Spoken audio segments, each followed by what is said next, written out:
We here, y'all. Welcome to the off season. We here. Clean out, gang. Let's get Exactly. Exactly.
Yes, sir. What's up, everybody? Welcome to Broad Street. Welcome to episode 76, the off-season edition of the Bird of Broad Street. Just because the clean season's out. over.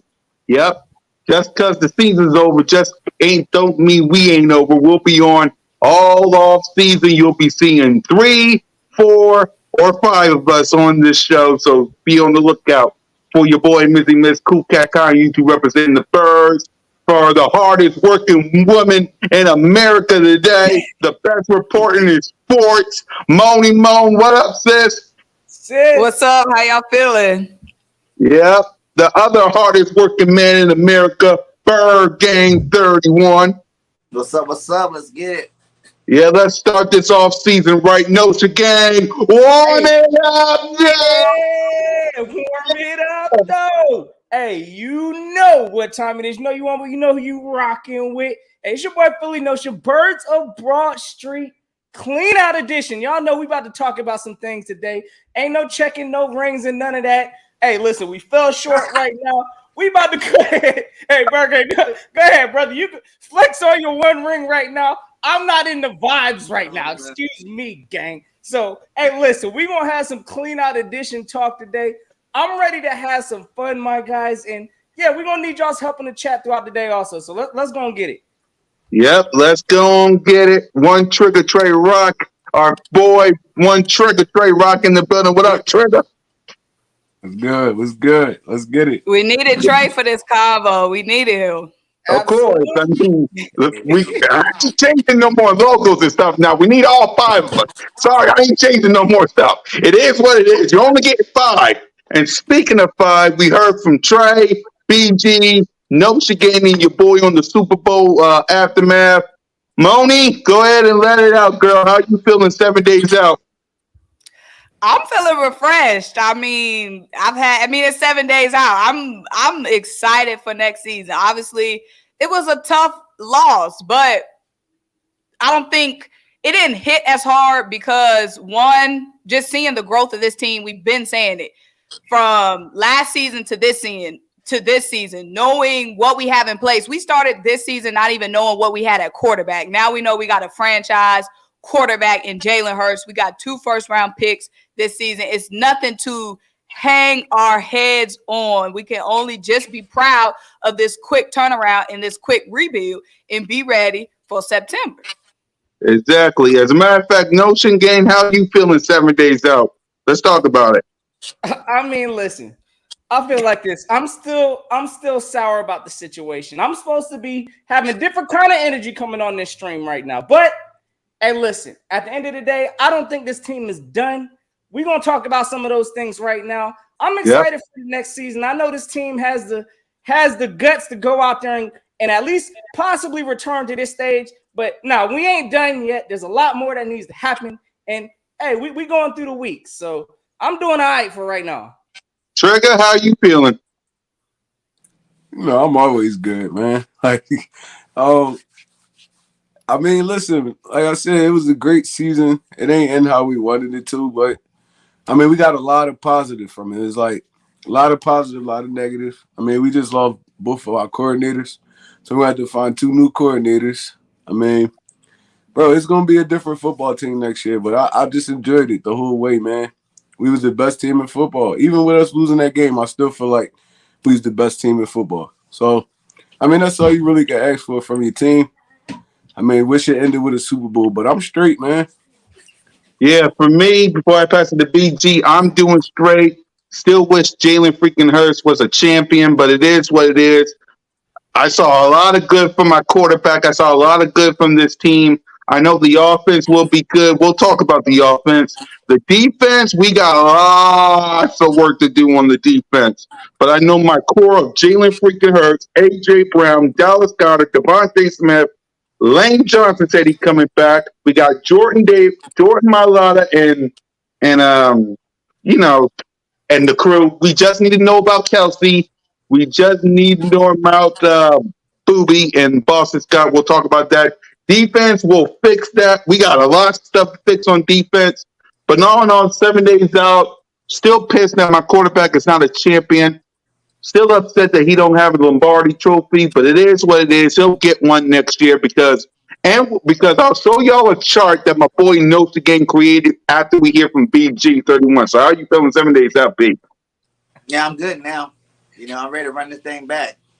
I ain't worried about nothing. You guys are happy. We got Gannon out there. I'm not sure whether that's going to be a good thing or a bad thing. We're going to definitely have to see how that works out. Because Gannon did his thing here. We're one of the best defenses ever, for Eagles history. So you can't hate on the guy. But I'm happy. We got a lot of young talent on this team. We got high draft picks. How we know how to work that cap. Man, Jalen's about to get paid. It's about to be good things going on here. Yep. So let's go on and move on to what I was just said. Notes Again, address your NFC chart. Looking at this chart right here, y'all know it's self-explanatory.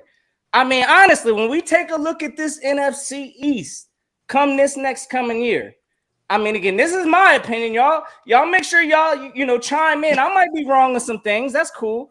But overall, half the NFC East is looking like ass. It is what it is.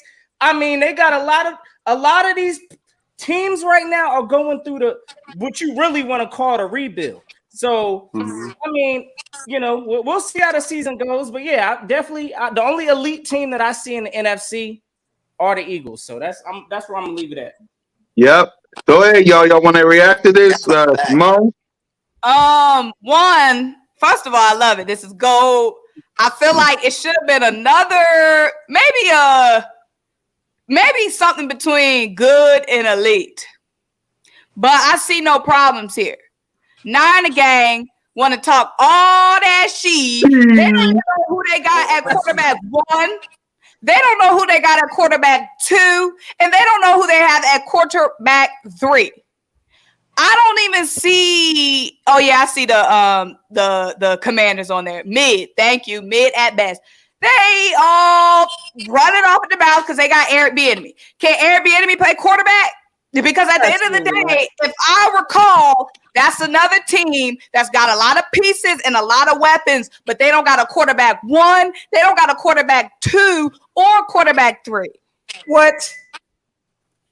Exactly. For me, and real quick, I don't know why people getting salty, all these Cowboy fans, because I put y'all in the mid category. Honestly, look, I'm gonna address that. Because honestly, y'all got a lot of stuff going on. Also, y'all really gonna find out how much y'all miss y'all's coordinator. Y'all just got sent to the Chargers. So again, I expect for Dallas.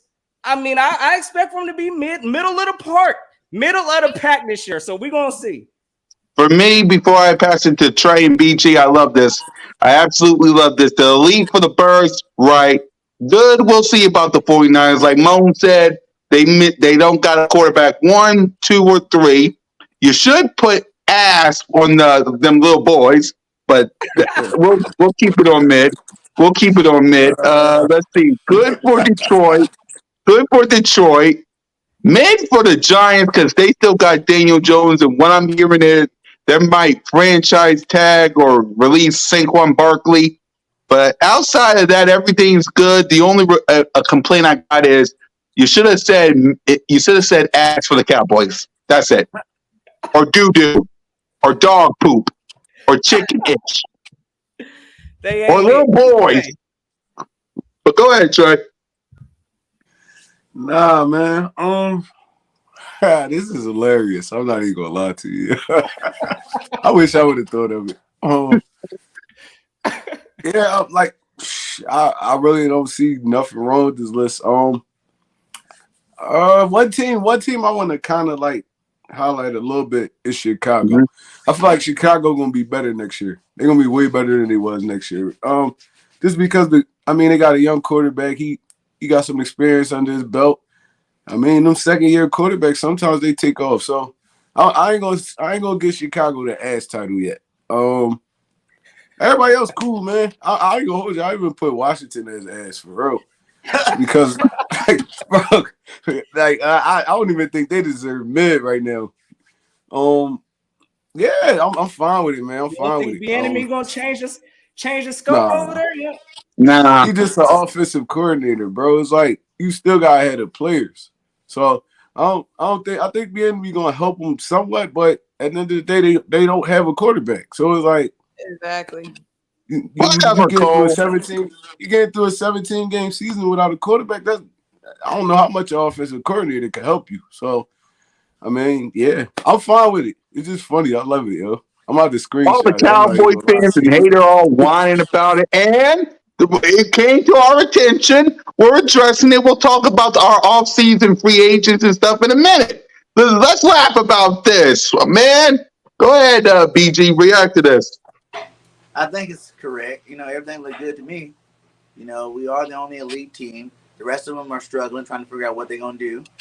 And it looks about right to me. I can't say anything for any of them. Yep. So there you go. You happy, Cole? Jesus Christ. You happy, Cole? You whiny little man. Let's get to the free agents news and updates. First things first, we got to get to Chauncey because, as a matter of fact, Moan showed me this earlier today. I'll let y'all react to this. Marcus Peters is on a 1-year prove-it deal with the Eagles if Bradbury's gone. So go ahead, Moan. Talk about it. So yeah, this is a scenario where we still draft a cornerback, but we sign Marcus Peters. This is a scenario if we don't keep James Bradbury. We sign Marcus Peters on a 1-year prove-it deal and still spend a top pick on a cornerback.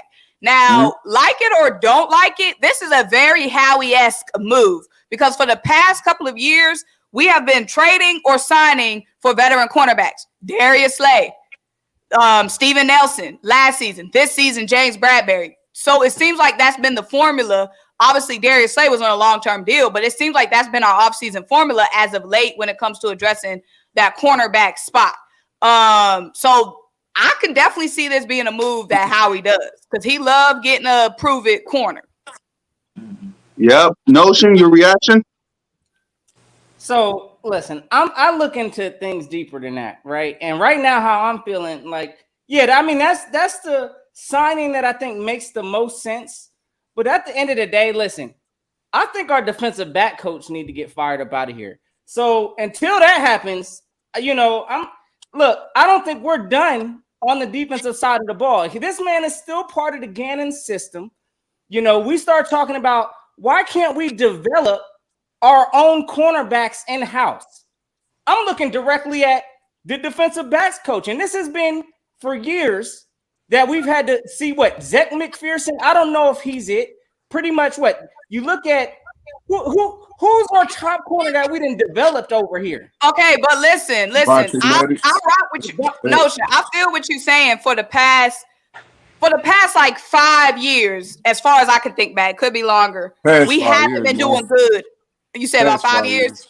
We haven't been doing good at developing DB. But the Darren, I can't think of his last name. Darren, our current DB coach who came in with Jonathan Gannon. Look at Avonte Maddox, had his best season under him. Look, Reed Blankenship was an undrafted free agent, but came in and was ready to contribute. Look at Chauncey Gardner-Johnson, had his best season under this Marcus Epps, under this Darius Slade, now a 2-time Pro Bowler. He wasn't that before. James Bradbury just had his best season. So I feel like this past season, we've done our best job at developing some guys. So Yeah, again, I mean, it's kind of how you look Can at that. I like speak on that a little Trey, bit? react to it. Go Yeah, ahead. go ahead. All right, so developing guys. Where Notion really talking about is like homegrown. So it's like them dudes was already developed for real. Bradbury, Slay, Blankenship wasn't, but I mean, sometimes you get dudes like that. But dude, the really ones we only developed, the really developed was Avonte Maddox. Everybody else can't even see the field for real. So it's like, I mean, Notion got a point. Like, I mean, we haven't been able to develop DB since Dawkins and them was there for real. That was the last really DBs we really developed. After that, it was just Sue Douglas out the door, Sidney Jones out the door, Hyde, Micah Hyde, all them dudes over there, wherever they at now, they out there, they balling. That's our fault. We let these dudes walk out the door. So I understand what Notion talking about. We definitely gotta get better DB coaches, man. It was, Yeah. But Darren's only been here a year and a half. So But y'all don't think we should? We putting this on Howie and Lori. Y'all gotta bring better coaches and DB coaches in here. I wouldn't be mad if they start getting former players like Dawkins and all them dudes. Bring them back to help these dudes out, man. Like y'all got a lot of poor. Overall, it needs to get looked at. Again, the Peters signing, that's something we're used to that, right? Like that's he's an already developed player that would be signing on a 1-year deal. But you asked me about, this draft and the confidence that I had. Like we're not seeing that from our defensive back coach. And yeah, that's where I'm looking ultimately. But you may be right, Symone. He's only been here you said about a year or so. I feel like historically, yes, we've been piss poor at developing DBs, and we've been piss poor when it comes to drafting. The past couple of years, we needed to be getting a corner in first round. Like Devontae Smith, I'm glad we got Devontae Smith, but second round, we should have instantly went corner. Why do we wait till the 4th round to draft a cornerback knowing we needed a pro-ready corner? This past draft, corner was more of an immediate need than Jordan Davis. And I love the Jordan Davis pick, but then we go and sign a whole bunch of undrafted free agents. We could have picked a corner before we picked dude from UGA. I'm just saying, I feel like we have to go in this draft with that 10th pick and get a cornerback. But for some reason, since forever won't do it. He won't draft a corner top. Yeah. Get in here, BG. It was because in all reality, Darius Slay getting old. So it's like, who you got coming in after him? He's getting old. Dude been in the league, 10 years now? He's getting old. Yeah. Go ahead, get in here, BG. No, since who's that pick you said who we drafted? The last 2nd round pick from Washington. You said last draft? The last time we picked high for cornerback was that Sidney Jones. Yeah, Sydney, yeah. Yeah. Now, we really been kind of scared to go that route again. But I think it's time, it's a new era. I think we've been drafting different anyway. And I think with this coaching staff, they might go ahead and do it in the first round. Like you said, we need a first-round talent in there. All the first-round cornerbacks lately have been coming out and balling out. So let's be part of that crew. Let's go get us one so we don't have to worry about it for years to come. That Sidney Jones pick, that was one of Howie's bad picks, though. You know that, right? Because dude tore his Achilles that right before the draft.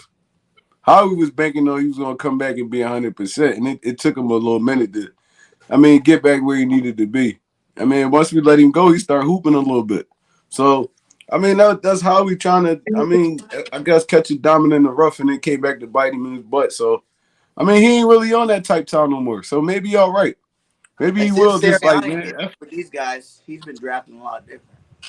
Maybe he's going to be like, F it, man. I got to just go get the best corner that's in the draft. We in the right position to get him. So, let's see how this draft go for real. But if we let go of Bradbury, I'm cool with Peters. Straight. Yeah. So what do y'all think about the scenario though? If Bradbury walks, do y'all want to sign Peters, draft corner, or don't sign Peters and go a different route? Go ahead, no, start us off. I'd go with that approach. I'd go with the signing Peters. If we can't sign Bradbury, we got to fill in. We got to plug something. So, yeah, I'd go with the smart deal. But, yes, I'd look to draft and hopefully, find some kind of a diamond in the rough at cornerbacks, which we hadn't found in years. But it makes sense. I'd go with that pick for sure.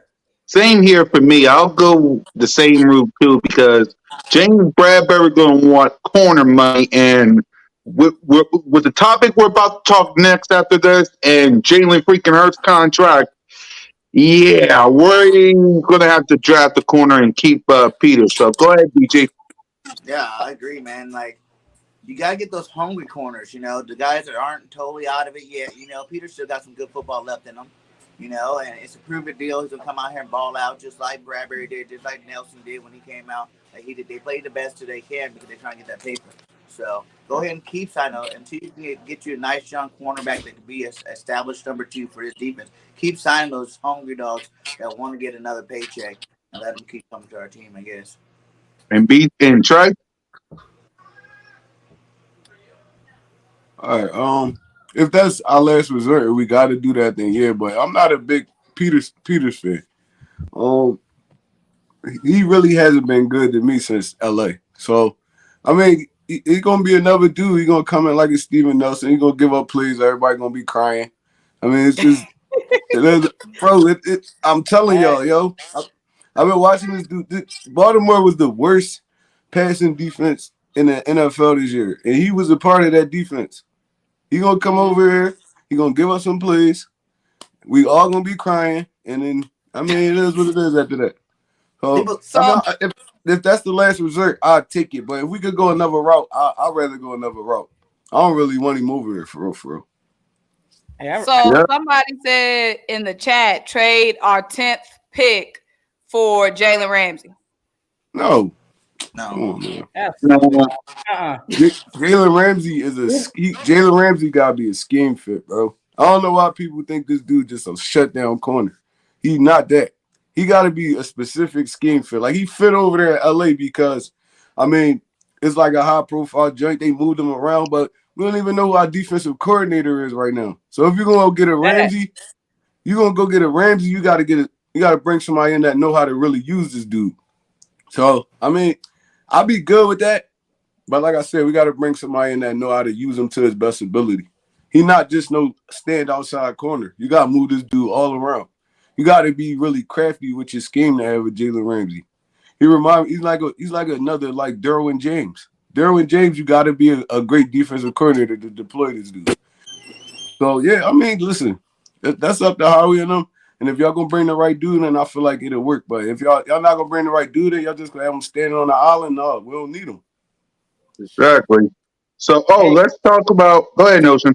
Go ahead. I was just gonna say Trey just touched on something real quick. We don't even know who our defensive coordinator is. We don't know what the game plan is. We don't know what kind of a defense we're gonna have. So again, it sounds good because of the name, but at the same time, listen, yeah, we gotta figure out things before we even start to try to figure out what cornerbacks we need. We don't even know what system we got. Which honestly, I know some of y'all was probably celebrating this Gannon getting fired business or whatever the case. But at the same time, we're gonna have a real reality look at all the way over, bro, and that's what they not realizing. Yeah, we're gonna talk about Gannon and Shane in a minute. But let's you don't trade a 10 pick because you can get a baller corner. Like I said, if you're getting a corner of top 10 picks, you got a baller out there. He's gonna start. He might even go to a Pro Bowl the first year and type play. Because there's some good ones. The draft top on that cornerback. I like the draft because you still got to pay Ramsey. We got to. I feel like cornerback. Obviously, James Bradbury is the ideal, but it's unlikely. We have to get one of them corners with that 10th pick. We have to. We've seen all these as of late. We've seen the Pat Surtain Juniors, the Sauce Gardners come in, compete. And I'm saying this is a draft where it's heavy with pro-ready cornerbacks. We got to capitalize. Yes, we do. And now let's go ahead and talk about another update we got. And that's if the Eagles can't reach a deal with Chauncey Gardner-Johnson, they will put the franchise tag on him according to Captain NFL. So, Symone, I know you're happy about this, so go ahead and react to it. I just love that we're on the same page right now because I feel like all Eagles fans, our number one priority is Chauncey Gardner-Johnson when it comes to our free agent list. And the fact that we are, even before the defensive coordinator, and I understand personnel is going to come down to defensive coordinators as well with the draft and free agency. Even when Gannon came in, he brought Anthony Harris for no reason. But anyway, Chauncey Gardner-Johnson needs to be on this team next season. Dude is a straight up dog. Now, I'm being fully optimistic about it, but I don't want to see a scenario where we franchise tag him and then he's pissed because he's under the franchise tag instead of getting his money. But I'm going to be optimistic instead of being pessimistic. So hopefully we can reach a deal and not have to go through that franchise tag scenario, because isn't that why he wanted to leave New Orleans? Because they wasn't trying to cough up the bag. So we'll see. Nelson? I mean, ultimately, I think this team is going to work out a deal with Chauncey Gardner. He's too valuable. We saw it this season. Just when he's in the game, he changes the way that the defense is called. I think they saw that same thing when he was in New Orleans. So it doesn't matter what coordinator that we get. Chauncey Gardner, he's going to end up handling his business. So definitely signing Chauncey. I think, that's something the team they'll get figured out. He's a wizard at this stuff. He's going to get it figured out. I don't even see the team franchise tagging him. I see them going out there and handling their business. Yep, Trey. Yeah, you don't want to get into the franchise tag situation with this dude, bro. That's really why he was unhappy with his last team. They didn't want to pay him. So, I mean, I feel like if we can't pay him, we got to let him walk. Because, I mean, he playing under the franchise tag. Dude's not happy with that. Unless you a quarterback or something like that, he ain't really getting no paper out that joint. So, I mean, if we sign him or let him walk, bro, that's the only two situations I can really see, because I don't see him playing under the franchise tag. And if he do play, I don't see him being happy playing under the franchise tag. So, I mean, yeah, like I said, I don't feel like we should franchise him. And BG? Yeah, and it also depends what position is he getting franchised for. Cornerback, safety, you know what I'm saying? Like, he pretty much played both. Those type of guys. He's going to probably want to lean towards whichever one's giving him the most money. If you're talking franchise tag. But either way it goes, franchise tag or not, I think Holly this year is going to get a deal done with this guy. Everybody know how valuable he is to us. And I don't see it making it to the season, or you might see one of the scenarios where it gets franchise tag, but the deal could work out early in the season to get off those numbers. Yep. So let's go ahead and talk about the two most important topics of this show. Oh, can we get to the super chat? Yeah, let's get to the super chat. Yeah, who got a super chat? Oh, here it is. Here it is. Appreciate you, Jose. He said first pick should be cornerback from Oregon. That's Christian. I love Christian Gonzalez. I feel like Christian Gonzalez might slip past 10, maybe. Or Georgia.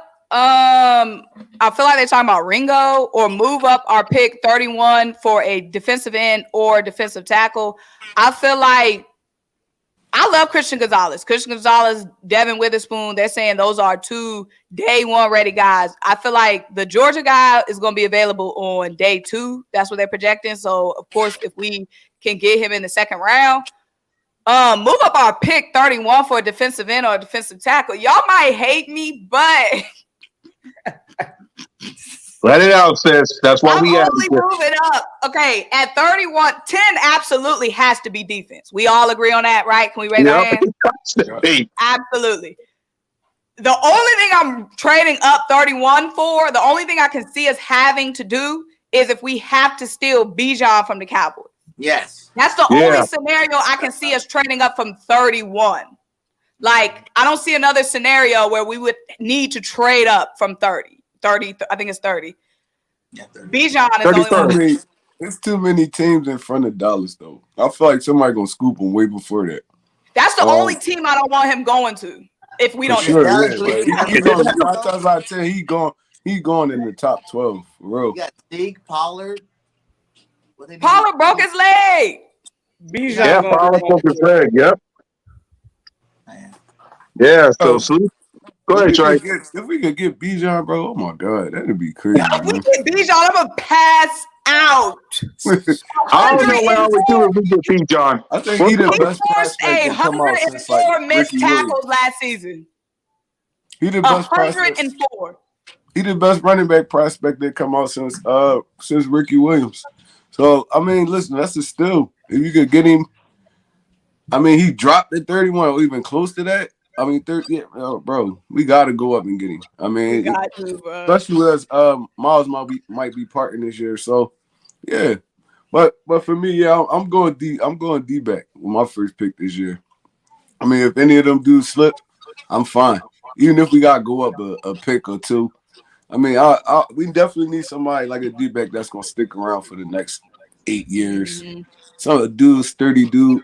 I mean, you could find them in the top rounds. You could find them in the lower rounds too, but it's a little harder. But I feel like that's where we've been missing at the most is DB. We got to keep going out spending money on defensive backs, stuff like that. We don't really have no homegrown dudes. Like I said, the best thing we got right now that's homegrown is Avonte Maddox. I mean, and he was a dog coming in. Mind his rookie year, he was playing cornerback, slot, and safety. Like, this dude was doing that his rookie season. So, Avonte Maddox been a dog. That wasn't really too much development you had to do with him. I mean, you just had to find the right places for this dude because he's small. But other than that, man, I feel like, we go defense this whole draft. For real. We need to go defense this whole draft. But we're going to find a little running back in the draft, a little still running back. That's fine. But we set on offense for the most part. Yeah. We need to go defense. Well, we got 8 starters that's about to be free agents. Yeah, we're about to talk about that in a few hours because we got to talk about Shane but Holmes. Salute to the Jones. Salute to the super chat, by the way. So let's get on to the first topic of the show. Shane Steichen and Jonathan Gannon is now new head coaches. Shane is new head coach of the Colts, and Jonathan Gannon has left the building as the new head coach of the Arizona Cardinals. Shane, I thank you for everything you did. I'll hear from you guys about Jonathan Gannon because despite what he did in the Super Bowl, he did create the best defense in the league despite that Super Bowl performance. So I'll give him that. So, Symone, what do you think of the new coaching hire? First of all, Colts, dang, what the heck else y'all want? Y'all want our logo? Y'all want the Kelly Green? You want Lincoln Financial Field? They so pressed on us, bro. And nothing that they have gotten from us has worked out. Y'all took Frank Wright. That ain't work. Y'all took Carson Wentz. Why would y'all? I don't even get the idea of taking Carson Wentz. And then the next year, traded for Matt Ryan. Their front office is just bad. But anyway, now they come on take Shane. But I'm comfortable with Shane going. Nick Sirianni has such a heavy influence on our offense. Nick Sirianni staying, we're gonna be just fine offensively. Defensively, Jonathan Gannon, it's a little bit more tricky. Jonathan Gannon was, I'm gonna be careful when I choose my words here. Jonathan Gannon was talented. That's the word I'm gonna use. Yeah. But we can't deny all the pieces that he had to work with on defense. A lot of, and nobody's perfect at calling plays, nobody's perfect at schemes, nobody's perfect. But a lot of times our players would mask his deficiencies. It was a lot. We had a lot of scares this season. Let's talk about the Packers game. Going back and forth with the Packers, trading buckets with the Packers. So it is uncomfortable going into a season with a lot of changes, going to next season with a lot of changes. But all successful teams do. Think about it. When you have success, the next year, those guys leave. Those coaches leave. So it just is what it is. It's a winning team. That's what happens when you win. Coaches get promoted. So just got to make it do what it does. Sure. Exactly. Nelson? I mean, pretty much, look, congratulations to both of them first and foremost, because again, that's what happens when your team's in the Super Bowl. You got to expect for change to happen. People want to, snag the best coaches in the league. So I'm gonna give them their respect on that note. Now, the Shane Steichen hire. Listen, I think that we can at least adapt to that. I do like, who is that? I think it was our quarterback coach who pretty much is. Yes, sir. Yes, sir. I think he could make his mark potentially on this team. I mean, you can see he's the connection point between Jalen Hurts, and some of that stuff he was doing this year. So I think he deserves an opportunity in that role, and I think the Eagles can make a transition there. Now, I'm concerned about this Jonathan Gannon business. Now, I understand, since you mentioned, we had some issues. We barely struggled against like the Packers and things like that. But ultimately, besides, 3 games in the season, he did enough to win. That is hard enough to do, regarding the talent that you have to kind of mask for it or not. It's hard to do that. And the pressure is about to be so hot on the next coordinator that we have up in here. Do y'all understand the standards that we hold our defensive coordinators to? Jim Schwartz won a Super Bowl and got fired. Jonathan Gannon just brought us to a Super Bowl. And I mean, a lot of the fan base, they still weren't feeling Gannon. Overall, listen, I think that's going to be the biggest change on this Eagles team, is adjusting to this new, whatever defensive philosophy is about to come to the Eagles. But regardless, listen, I'm glad it's not a soft scheme. I was getting real tired of seeing that. But at the same time, I can't really knock Gannon for what he did here. And I think that's going to be the biggest eye point of this team come next year. Right? I agree. Congratulations to both of them, man. I feel like they both did a great job this year, and they both deserve the positions they got. But for like Notion said, the offense, I feel like it's gonna be fine for the most part because we bringing back all the same pieces. I mean, Brian Johnson's still there, Nick Sirianni's still there. I mean, them dudes was big influences on that offense, so it's still gonna run smooth. The biggest task gonna be the defense, man. We losing so many players, and then we bringing in a new defensive coordinator. So if it's me, and I know, Howie and them kind of look for dudes that fit like the environment and stuff like that. But if it's me, I'm gonna go get a veteran defensive caller. I mean, it'll be the smoothest transaction we could get right now. Instead of bringing in a young guy, he got to learn the players. He got to go through his lumps. I'm bringing in like a Lovie Smith or one of those dudes. I mean, I'm bringing one of them dudes in. I feel like they'll fit here great. And like you said, it's hard to be a good defensive coordinator in Philadelphia, period. Everybody's getting compared to Jim Johnson and Buddy Ryan. Everybody. Well, no matter who sit on that throne, they getting compared to them two dudes. I mean, hard-nosed, smash-mouth defenses, stuff like that.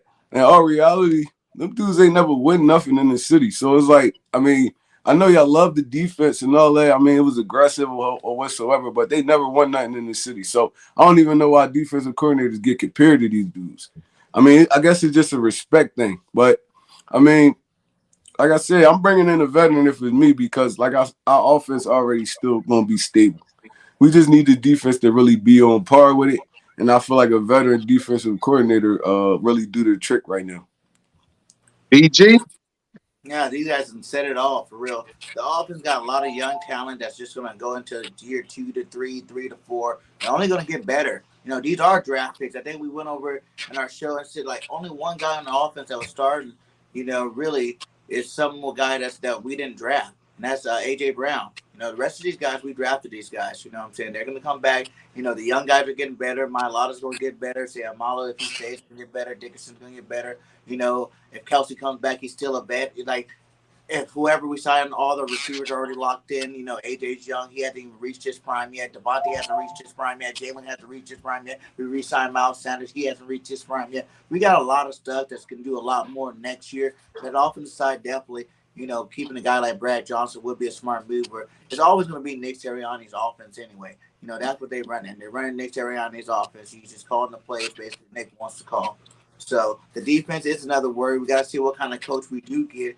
Because, it might not be better, guys.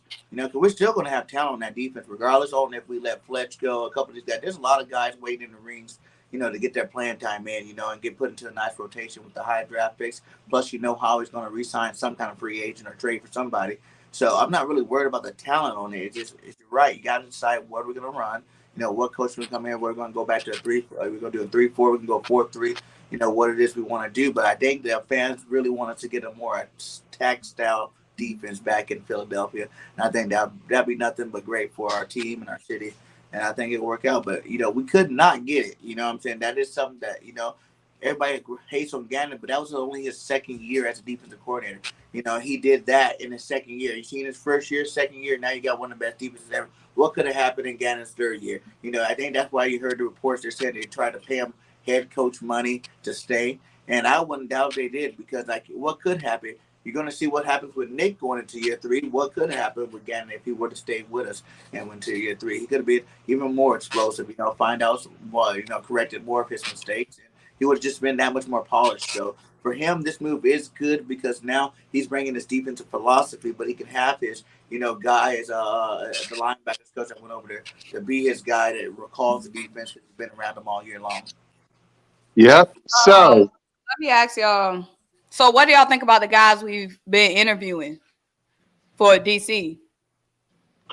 yeah, go ahead and talk about it, Mo. You start us off. Well, I agree with Trey. We don't need to bringing in no newbie experiment. This ain't no newbie team. This is a team on a mission. Today we interviewed Jim Leonard from Wisconsin, and Eagles Twitter was going crazy. And this is a guy with potential, but again, we need proven, not potential. We ain't one of them mid teams on a rebuild. We need guys who've been certified. This guy has not coached on the NFL level. Let's start there. Yep. He's only coached in college. That's just too much inexperience and too much gamble to be bringing in. Now, I don't know if we've interviewed Lovie Smith. I don't think so. But a guy like Vance Joseph would be good. Yeah. I hear people asking for Rex Ryan. That's a good look. But again, I don't know if we interviewed him. The only ones I know we've been in discussions with is Leonard, Vance Joseph, and Sean DeSai from the Seahawks. Yeah. I would love to have Rex Ryan here. I'm not even gonna lie to you. I would love to have Rex Ryan here, man. What? But Ben Joseph, did he work for the Cardinals? Yeah, Vance Joseph. Yeah, that might be I think he interesting. was with Denver too for a little bit. That might be Yep, interesting. he was with Denver. When Robert Quinn had his 18.5 sacks. Yeah, I Yeah, remember that. there you go. That might be interesting. But go ahead, Notion. No, I mean, I guess I kind of would have to go with that plan also. It's got to be somebody with some kind of experience. Because, again, we got players right now. Their times is ticking. I preferably want to stick to the same scheme also. So whatever coach it is, hopefully we got to stick to some kind of I'm not trying to be going to a 3-4 scheme or we need to stick to what's best to this personnel also. So whatever coach that can come in here and adjust off of the personnel that we have, because, again, we got a lot of talented players. So, I mean, pretty much it's going to be all built for whatever coach comes in here. But, again, I'm not trying to be going through like a whole rebuild of changing philosophies. We about to transform into this type of a defense. We don't have that kind of a window right now. So, Exactly. I agree. I would look at somebody like Lovie, maybe even Mike Zimmer I've been hearing. Something with some kind of similar defense, but somebody with some knowledge that can run a defense. And like you said, that knows the players, or that could at least interact with the players. So Yep. Go ahead, BG. You want to say something and respond? It really matters the development of Jordan Davis, really, because are we going to feature him now? Is that what our mission, our plan is to do? Feature Jordan Davis? That means you're probably going to be letting go of Flex. It's probably going to let go of Hargrave. Let him No, I'm saying that's what you probably would do if you're going to try to feature, Jordan Davis. That's a big. You can't let both of them go though. Damn. We still got Milton Williams ready to play. Marlon played good until he got hurt this year. He's going to be back. And there's some really good defensive tackles that you can get even in the 3rd and 4th round this year from some schools that you can really fill in there. So, I don't know. I'm not saying that's what I want them to do, get rid of both of these guys. But I'm just saying it matters which way you're trying to go with that defense. And, that would probably tell it all if we re-sign Cox or Hargraves. I'm Yep. re-signing Hargreaves. Fletch could go. You said what? I said I'm re-signing Hargreaves. Fletch could go. I guess we're starting with free agency already. But let's start with, before we get to Javon Harper, let's start on offense side of the ball. Because Moan and Notion talked about QUEZ Watkins. He's Set not him a free free. agent. Set him free, though. Set him free. Set him free. Start us off, sis. QUEZ Watkins. Start us off. No. Look, y'all not gonna like this shit. Y'all might not like it, but I already talked about it on my page, y'all. Listen. Start us off, sis. QUEZ, baby. Yo, Let it out. That's why we got you. Let it out. listen, this is my logic on QUEZ. No, I'm not pinpointing one moment. I'm pinpointing several moments where QUEZ Watkins has had an opportunity to make a play, and he hasn't. He's way too inconsistent to be a wide receiver 3 on this team. Come on, y'all. I'm not looking at his numbers. I'm not looking at how many targets he got. I'm not looking at his yards. Of course, it's AJ and Devontae's wide receiver room. But when you're playing with AJ and Devontae, your number going to get called a lot. You're supposed to be the X factor. Not the drop factor, not the tip factor, not the in and out the hands factor. Come on now. When your number is called, we should be able to count on you at least 75% of the time. And we've been waiting on QUEZ to break out. We've been waiting. Once every 3 games, make a play. Be consistent.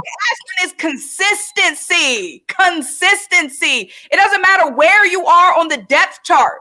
You have to be consistent. I don't care if you're wide receiver 6. We need to know what to expect from you when you're on the field.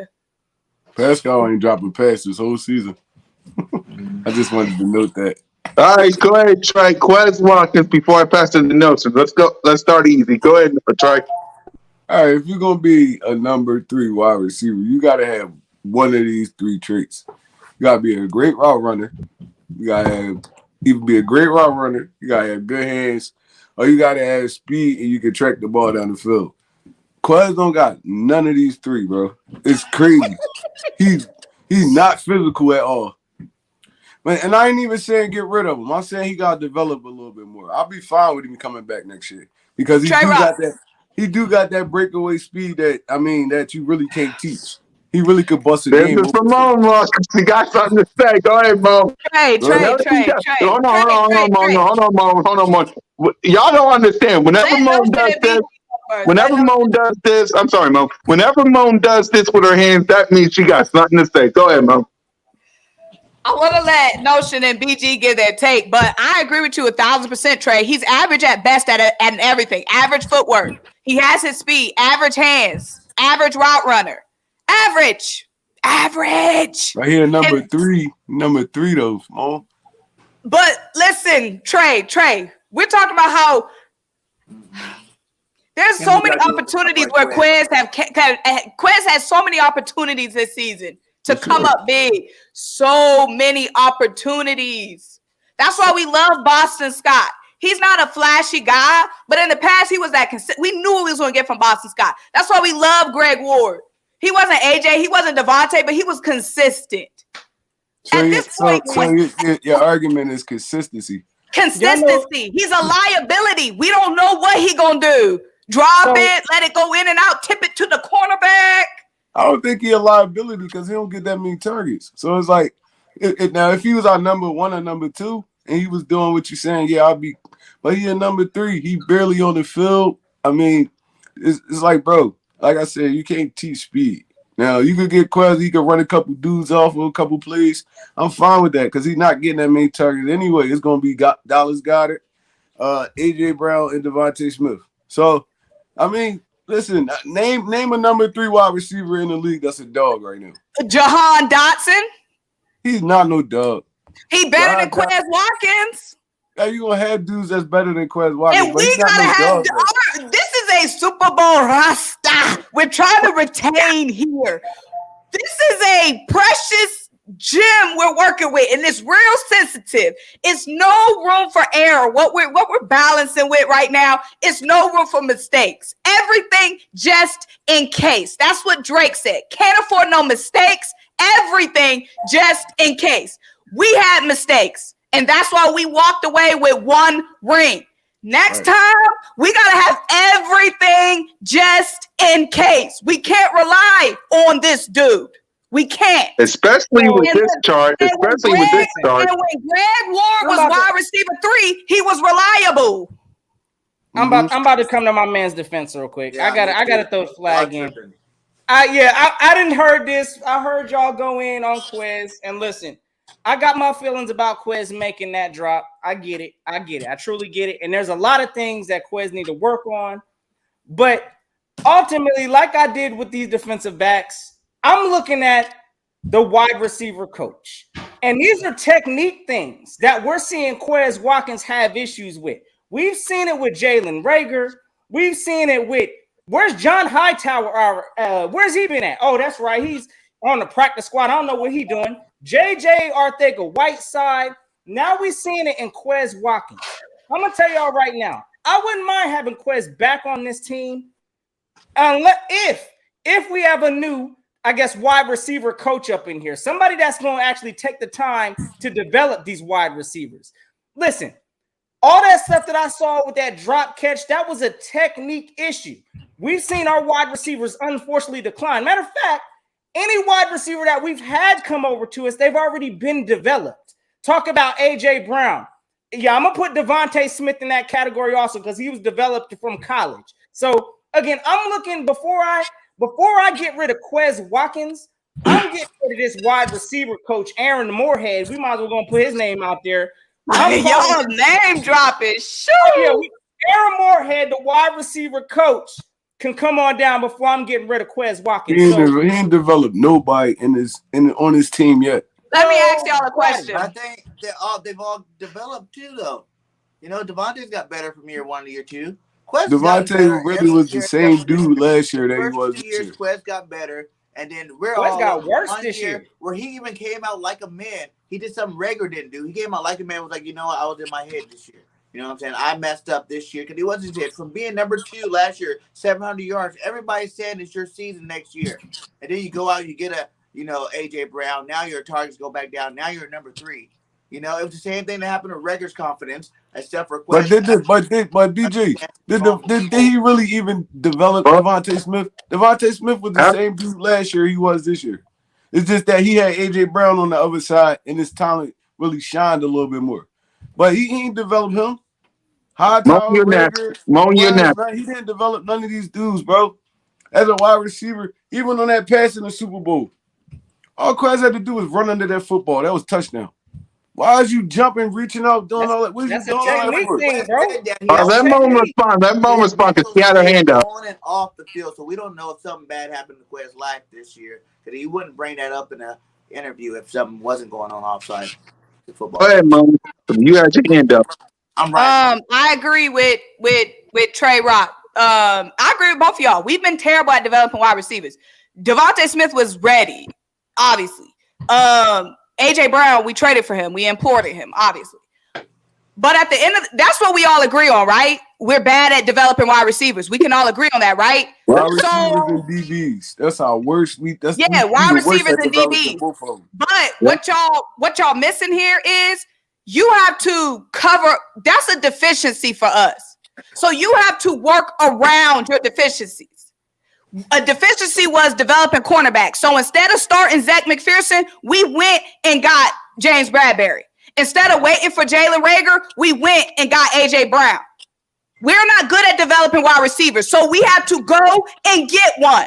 We can't wait around and hope that, maybe we'll develop. Maybe we'll develop. We've proven it's like waiting for a man to change, y'all. You just got to adjust to your man. If your man a deadbeat, instead of being like, oh, no, wait for him to change. No, you got to start taking out that trash if you want that trash taken out. You got to move his shoes if you want them shoes moved. You got to cover up for his deficiency. Let me ask you something, though, Mom. All right. So we talking about a number 3 wide receiver right here, right?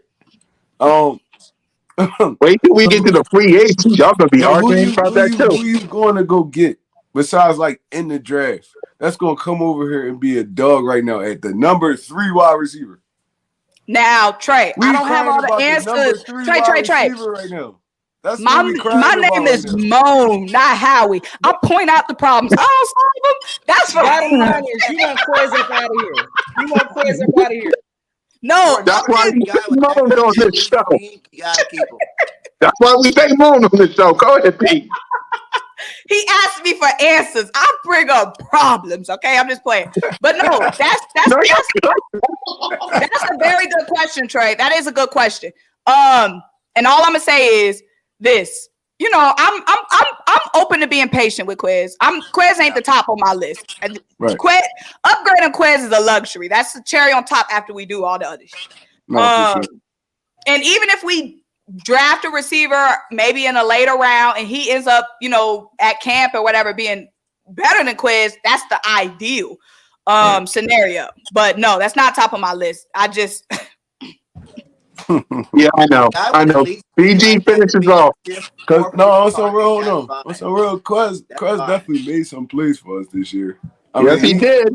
He made some plays, some big plays too. He made some plays for us. So I feel like it's just a development thing. I mean, he got to get a little better. He got to get a little bit. He's only in like year 4 though. He's only in like year 4. Like last year was his third year in the league. Find a trade partner. Trade him up out of here. Same draft as Jalen Hurts.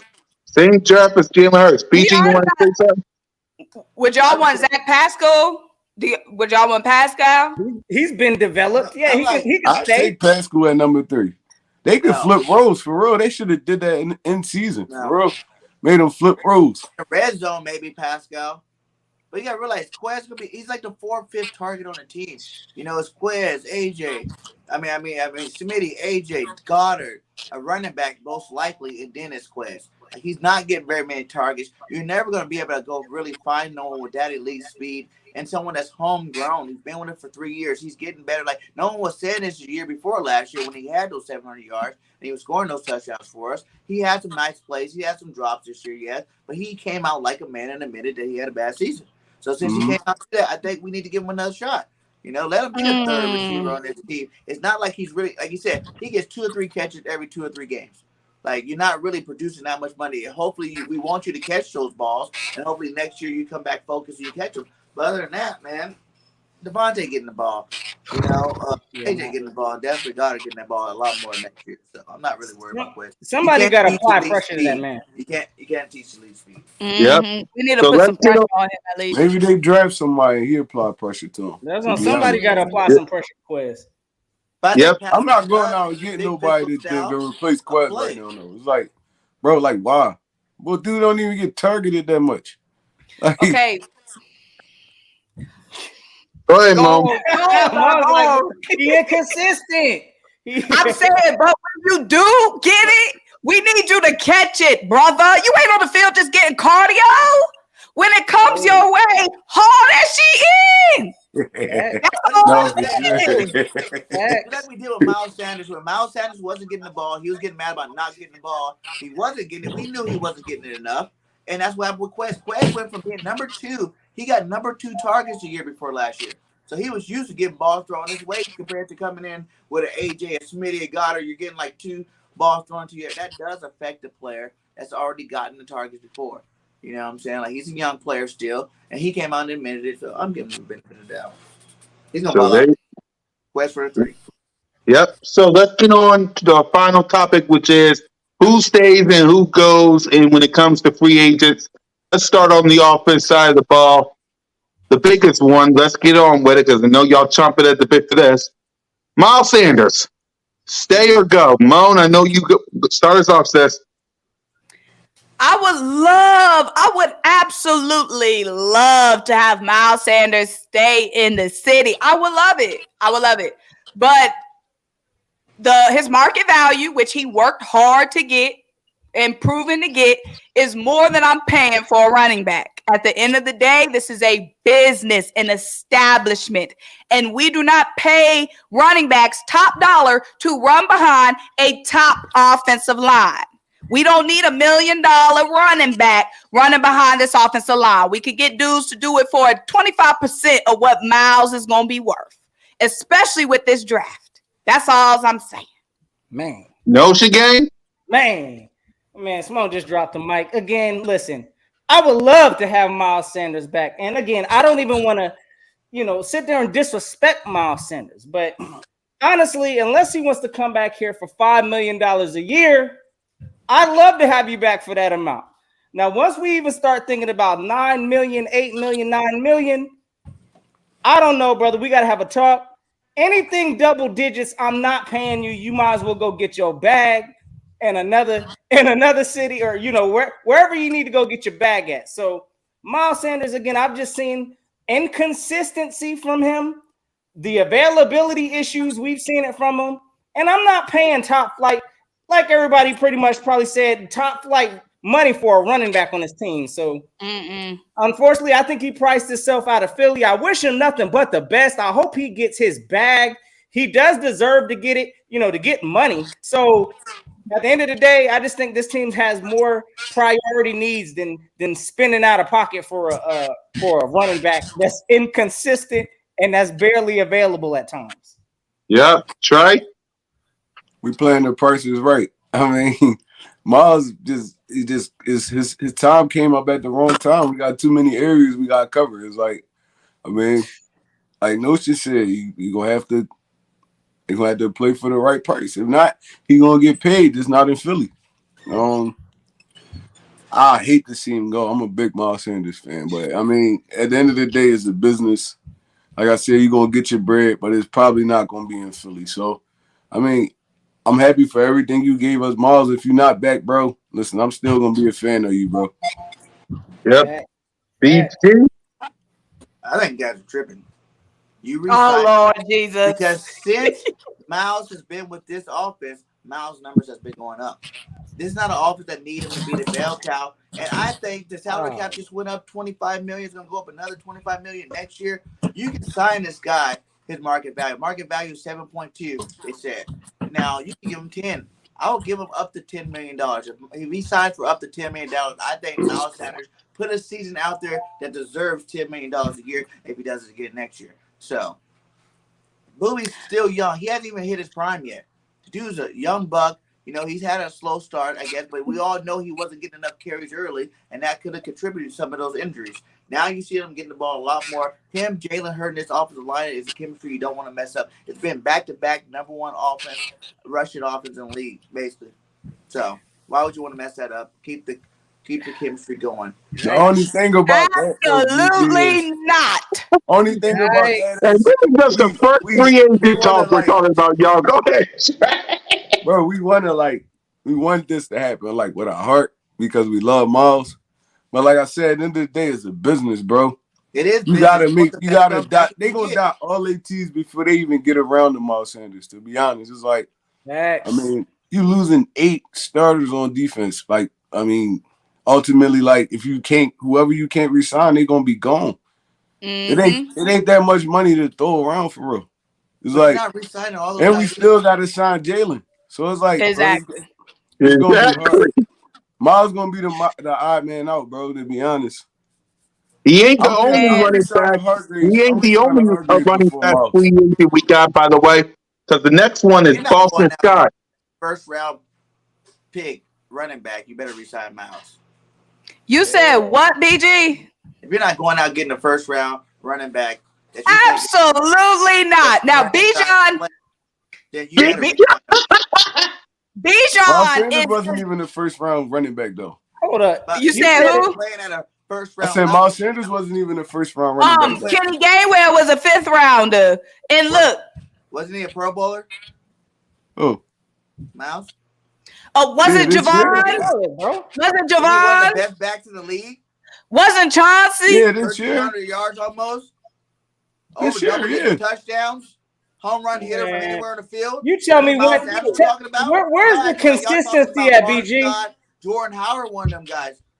They showed you when everybody wanted Jordan Howard and those guys to be the starters. When Miles came back, he showed you why he was on a different level than those guys. And a lot of other dudes have showed us why in much more important positions. BG, you know it's the reason why 90% of the high school team play running back.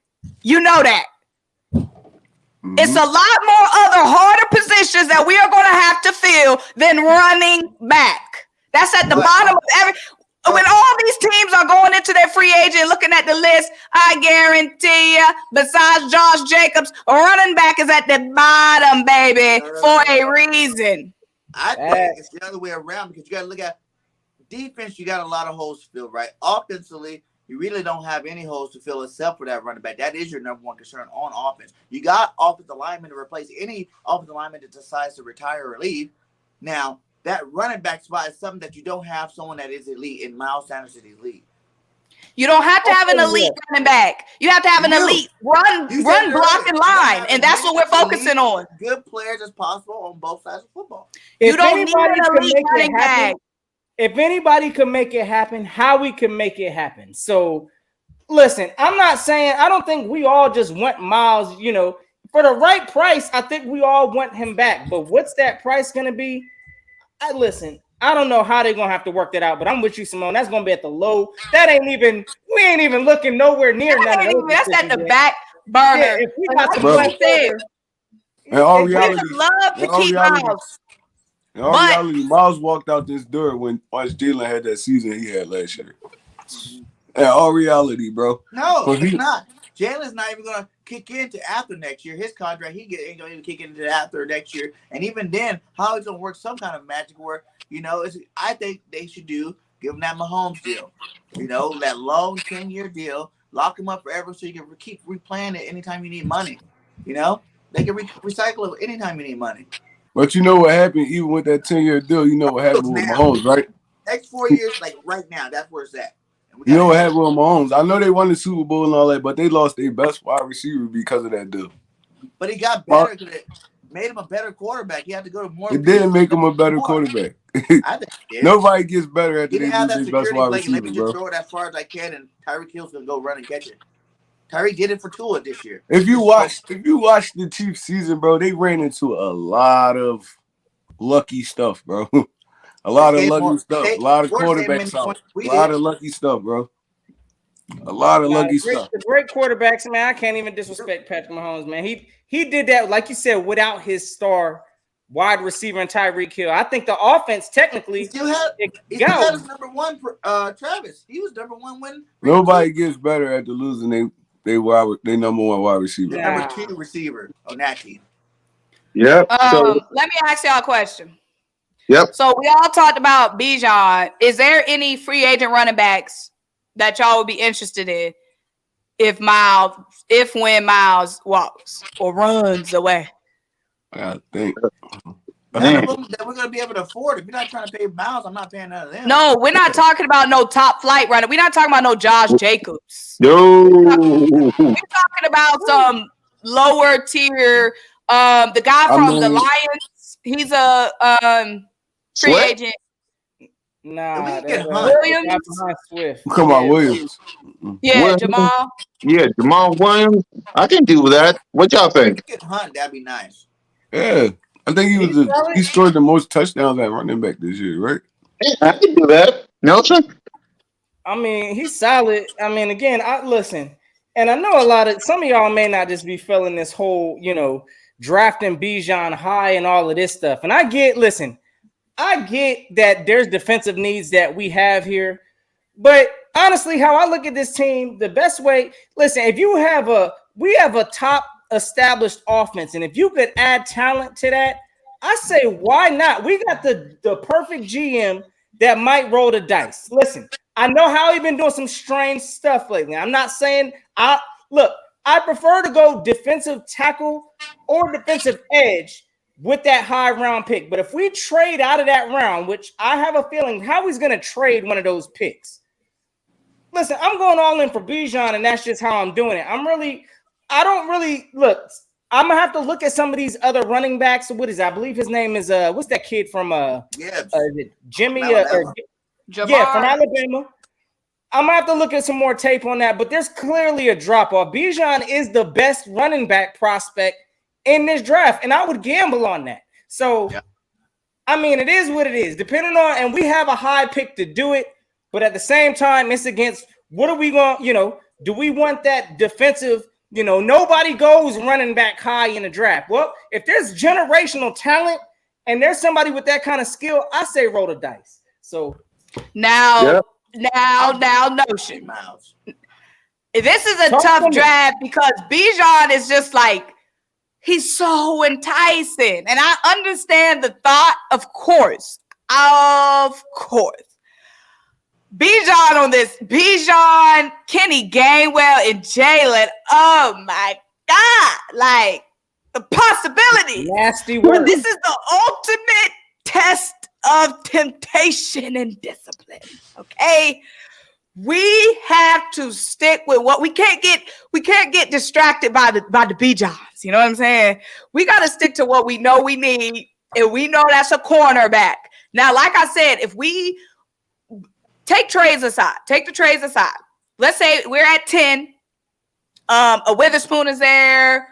Christian Gonzalez is there. We have to lock that G in. Now, if Howie wants to do whatever with that 30th pick and move up and get Bijan, perfectly fine. But we have to address cornerback first.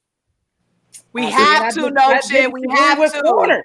We stink at developing corners. But they're ready. They are projected to be ready. We stink at developing project corners. Zach McPherson, a project corner. Witherspoon and Gonzalez are supposed to be ready day one. They're supposed to be a plug-in play, baby. We suck at developing third and fourth round corners. Right. Yeah. First round pick. All right.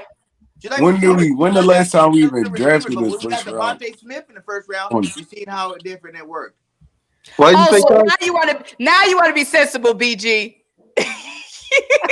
When the last time we drafted a corner that high though?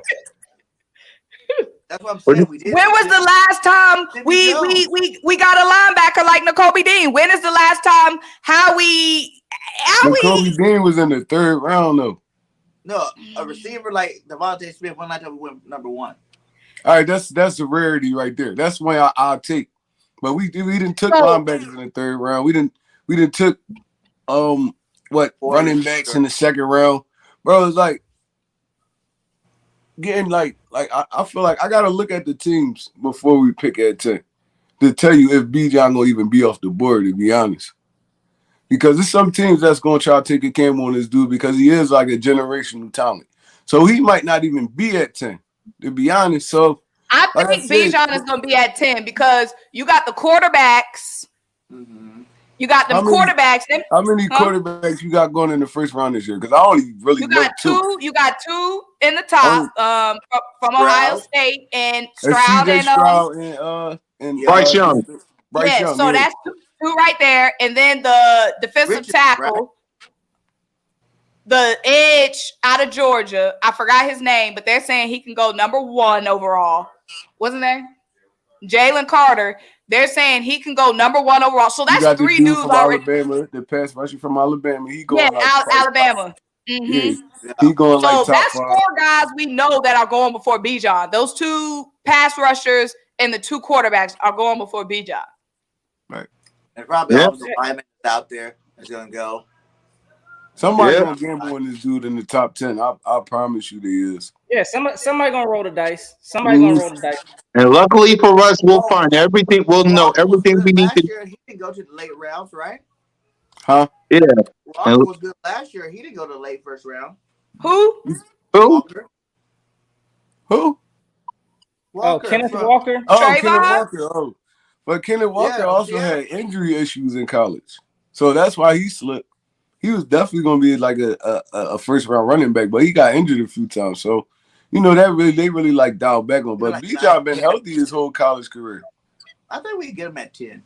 And then we just saw it in the Super Bowl. That kid, what is it, Pacheco? What is he, a 7th round? Was he a 7th rounder? Yeah. Yep.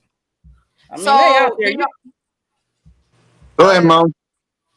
Do y'all see us? Oh my goodness, y'all clouded my judgment. Oh God, y'all got my brain clouded and off track. Think about that Bijan. Hey, go trade up for that Bijan. You already know. See, that's what I'm saying. Don't get cute. Look. I You get can, even it. if you I want to get get cute, it. you can get Bijan at 10 and trade up for a corner. Yeah, we that's get him, what I was thinking. That's what I'm thinking. Looking at talent right there. I mean, again, this is the strength. The strength of this team is running the ball. If you have an opportunity to add to that, I say go for it. Why not? But again, it's all about the value. It's all about the value, and I get it. We're gonna have to sit and think on that. Cornerback, I know we need that too. But is there somebody that's generational? Is these cornerbacks generational? But notion. We can get a running back and a cornerback either way with 10 or 30. Either way. I think one would slip either way. You know, because if you don't get, Robinson, you probably can get Gibbs later. You know what I'm saying? If you don't get Gonzalez or whatever, you probably can get the other one, later in the first round. So I think as long as those two, we'll be good. I just want to say, like, and I'm not like trying to like, man, fuck it. I'm gonna just say it. All right. That's what we do on the show, Trey. You know that. All right. What we do?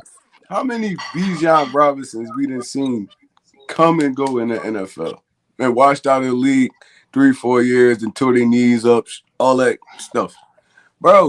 This is why you don't draft running backs high. This is why you don't draft them high, bro. Half of them came off heavy workloads in college, like Bijan. He was a 4-year starter, right? A 4-year starter, 3-year starter, one of them. But he started since his freshman year. He got hella miles on him. Saquon Barkley. I don't know. Over the last 10 years, all the Bijan Robinson and Saquon Barkley, to be honest. All the Saquon Barkley.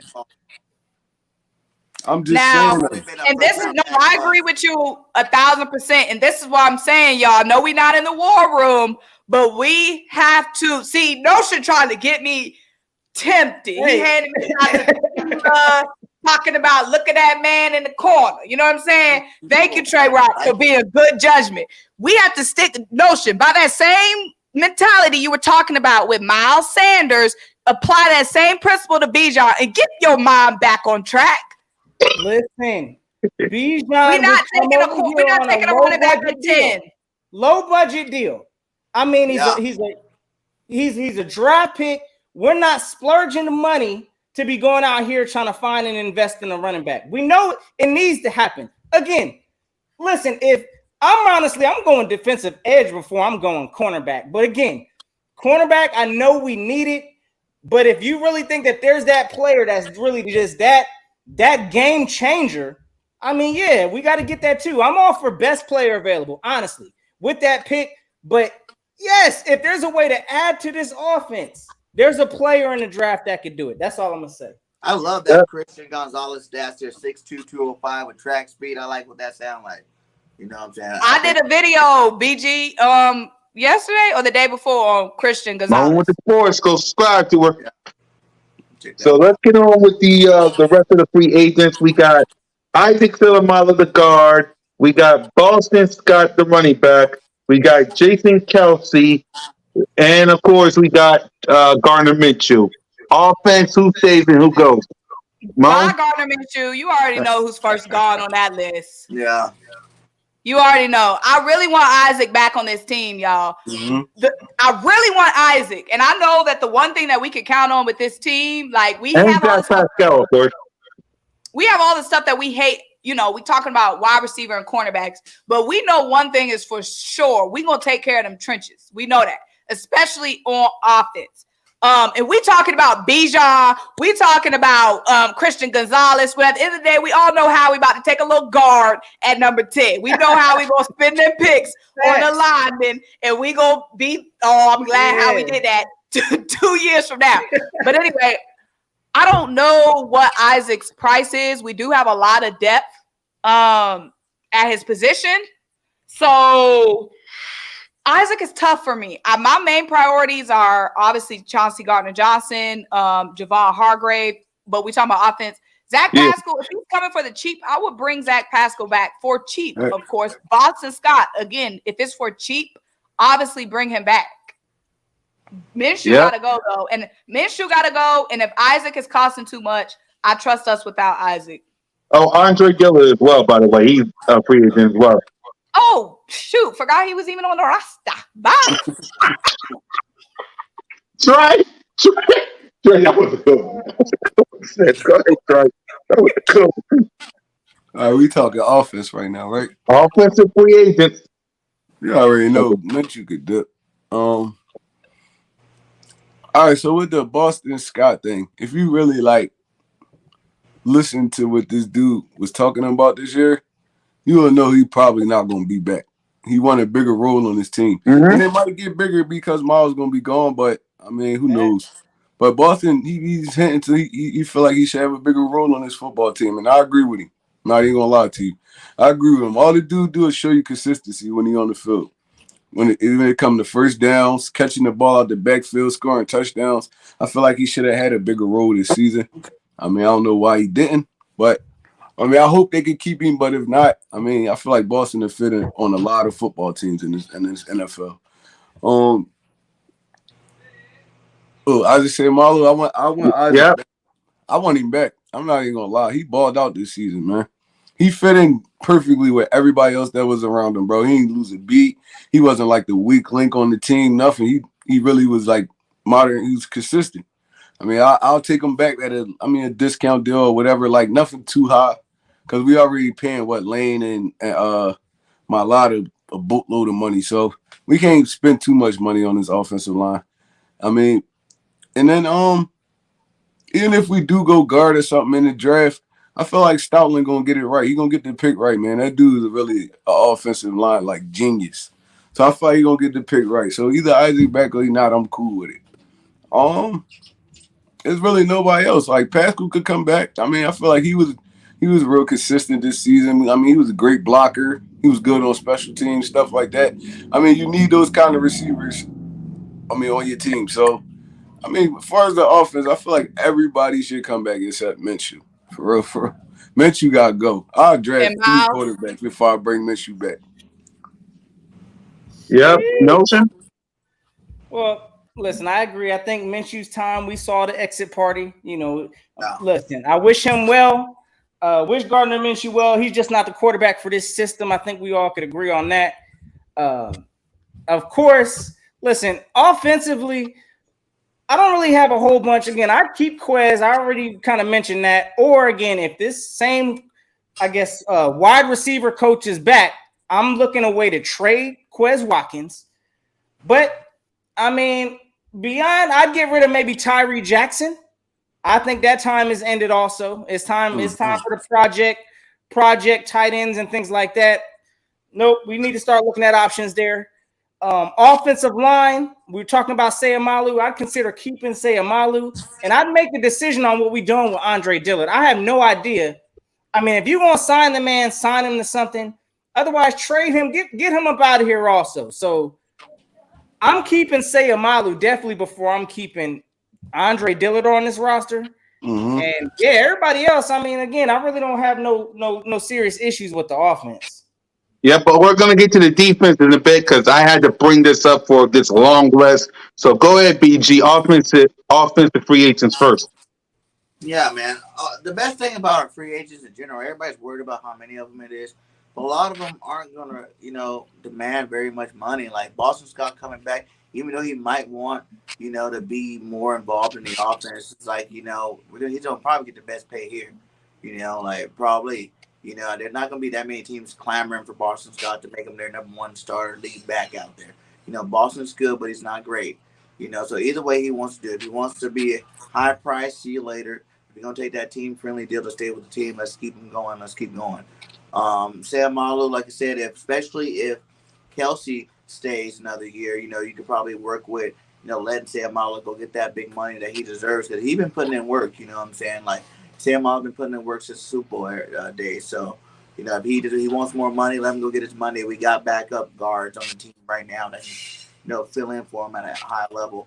And, we probably won't skip too much of a beat. But, the rest of these guys, man, it is what it is. Like you said, I don't want Minshew back. Minshew's done. I wouldn't mind even drafting a quarterback in the 4th or 5th round this year. Try to develop one other quarterback behind Jalen Hurts, someone with more of a Jalen Hurts skill set. So. Yep. So let's get on with the defense. That's why I got this up. First, we got James Bradbury, Fletcher Cox, TJ Edwards, Mike Epps, Chauncey Gardner-Johnson, Brandon Graham, Javon Hargrave, Linval Joseph, punter Brent Kerr. We got Robert Quinn. And then down here, we got Sue and Kaiser White. Moan, who stays and who goes from that list I just said? Can you scroll back up? All right, hold on. I know, long list. I get it. Man, that's a long list. Yes, it is. The grave digger, I need that man back on my team. Javon, I need him back. Javon, he had a career year, obviously. And the thing about Javon is we thought we knew he was coming up with a contract year. We thought Jordan Davis was going to push Javon out. We thought bringing in Jordan Davis, we wasn't going to have this conversation. But Javon held his own ground, kept Big Bully Davis off the field. Javon coming back. Fletcher Cox, if he want to come back for the cheap, then he could come back. If he want any real type of coin, bye. Bradbury. Oh, Jesus.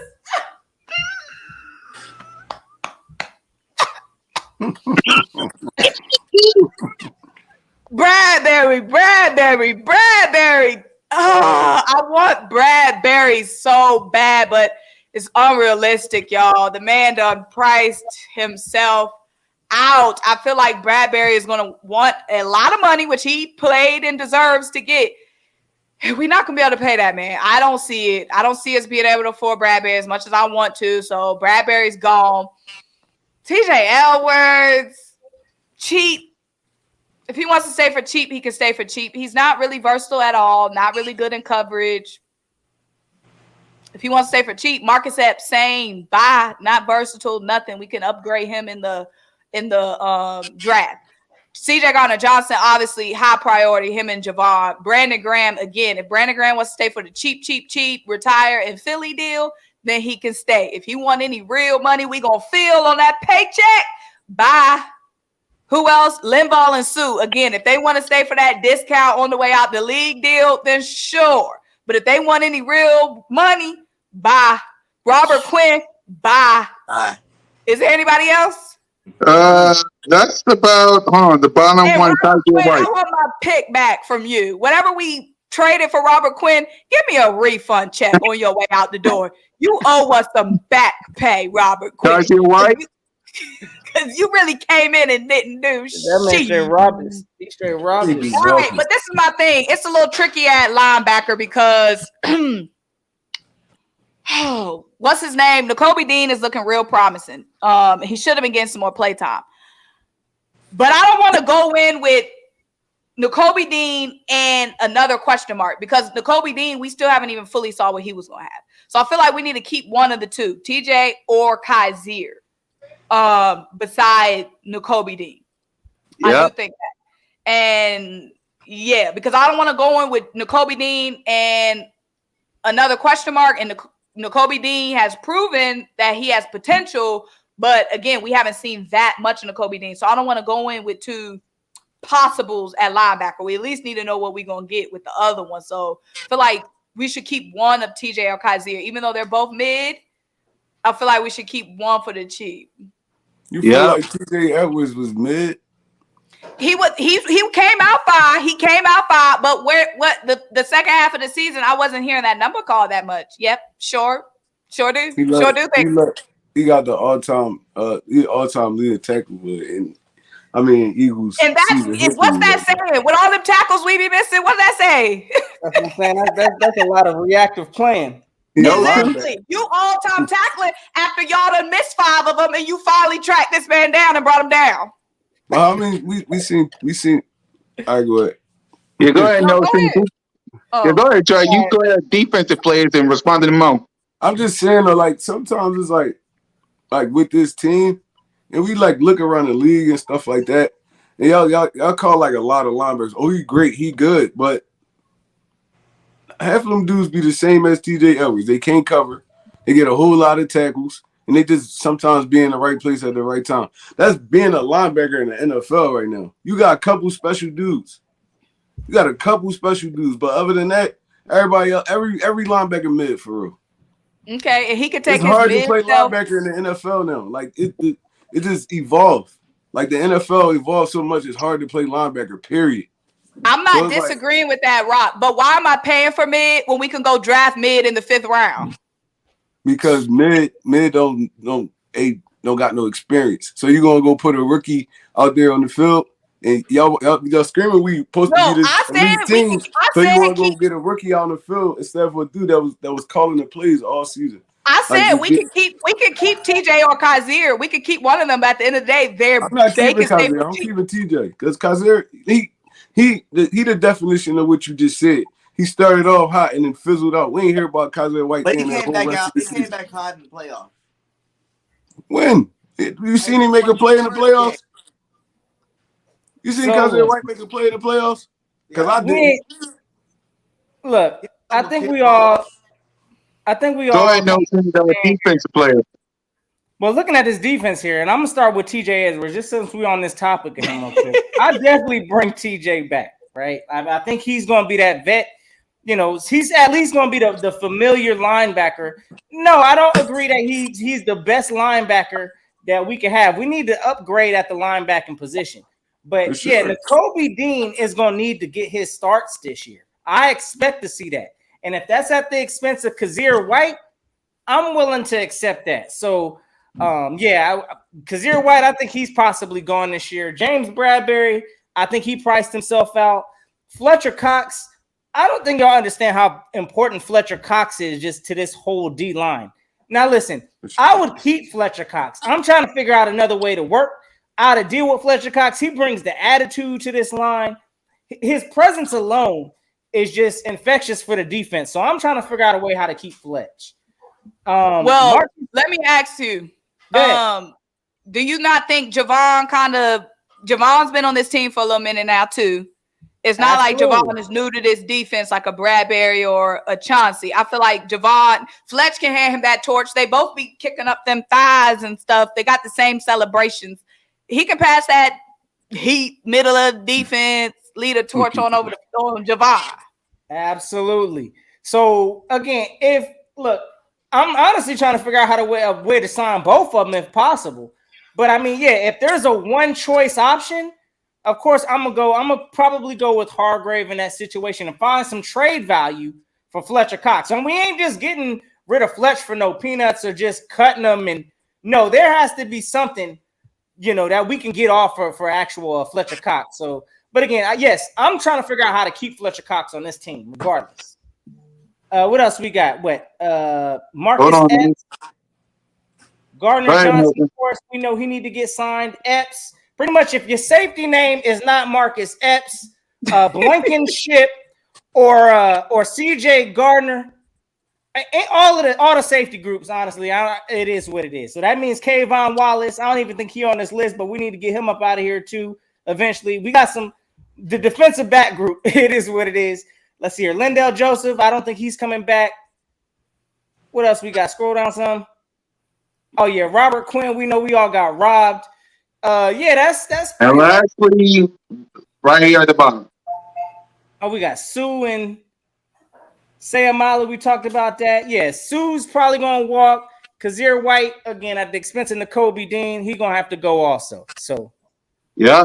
Trey, go ahead and who goes from this defensive list? I feel like Howie gonna try his best to keep Bradbury, but I mean, like I said, he played too well this season. He trying to get paid. He priced himself out of, any contract talk he got with us for real. So, I think Bradbury go. Fletch, like Notion said, I'm finding a way to sign Fletch for a cheaper deal. Maybe like another 1 year deal or something like that, little team friendly deal. But he definitely got to stay on this front foot. And if it was to ever come down between Hargreaves and Fletch, I'm taking Hargreaves because he's younger. Younger, he's a little bit more explosive than Fletch is at this point in his career. So I hope it never come down to that. So I want to keep both of them because, like, in all reality, and this is gonna sound like a little crazy, but I'm not really a big Jordan Davis fan. I'm not really no big Jordan Davis fan. The dude, I can see that. he's not like a good. He's a good run stopper. That's all he is. He's not a pass rusher. He don't really give you nothing beyond that. So I'm not really a big fan of him. So I'd rather keep Fletch and Hargreaves on the field, on this team. And he could continue backing these dudes up for like maybe another year. Yes, sir. TJ Edwards, I'm keeping TJ just based on the fact that he's one of the leaders on his defense this year. So he was the dude getting everybody in the right position all season. He was calling the plays, stuff like that. You need that kind of leadership on your defense. He's not the greatest player, like y'all said, but he's one of those dudes that you need to keep around on your football team, especially if you're gonna bring in Kobe Dean and fresh out the bench. In his second year in the league, he could teach this dude how to be, a linebacker in the NFL. Marcus Epps. If we could get Marcus Epps on the cheap, he could come back. Because I don't feel like he played horrible this season. I feel like he did okay for the most part. In the position he was in. Gardner Johnson, I'm bringing him back for sure. That's my main priority right now. Brandon Graham, team-friendly deal. He can come back. Hargreaves, we got to pay this dude. We got to pay Hargreaves, bro.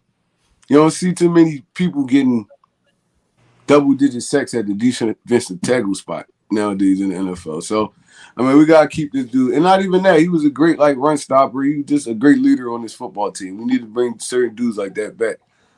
Joseph gone. They was really rentals for real. Who else? Robert Quinn, he's gone. I don't even know why we brought him here. And Dominican Sue's gone. He was like a rental. Same thing as Linval Joseph.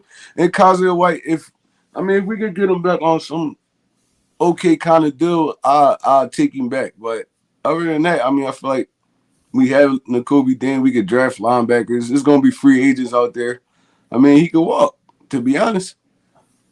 Yep. BG, you're up. Who we still keeping? Who's leaving? You just need one from each level, kind of like if you got to give Gardner Johnson money. So Epps, I'm sorry, Blankenship's here. We can sign. Right. We can draft one, in the draft, a new safety in the draft. So that'll cover the secondary. Could let Bradbury walk, get a cornerback in the draft. The defensive line, I really think you let Fletch go. Because I think even 1 year, $14 million, I'm not down with that. He's kind of past his prime. We got Jordan Davis. I am a big fan of Jordan Davis. I think with more opportunity, he'll play a lot better. I think they conserved him for a reason last year. He got hurt a couple times early.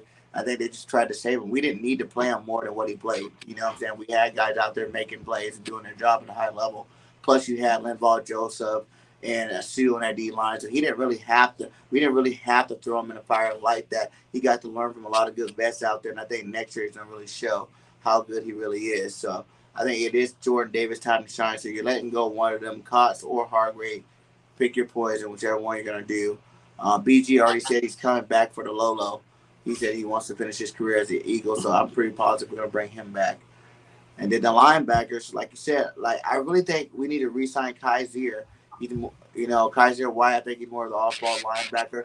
That leader, that guy you're talking about that Edwards is, Edwards is good, but I think, a guy like Dean could be great at doing the same thing. He's that leader, and you kind of want to put the microphone in his headset moving forward if you're going to start him next year. Let him be the captain of that defense. That's what he does. That's who he is, that kind of player he is. So that's what I would do. I don't know how many other. I think Joseph or Sue, they just want to get a veteran minimum, come back, let them come back, would be good. But other than that, none of them are guaranteed.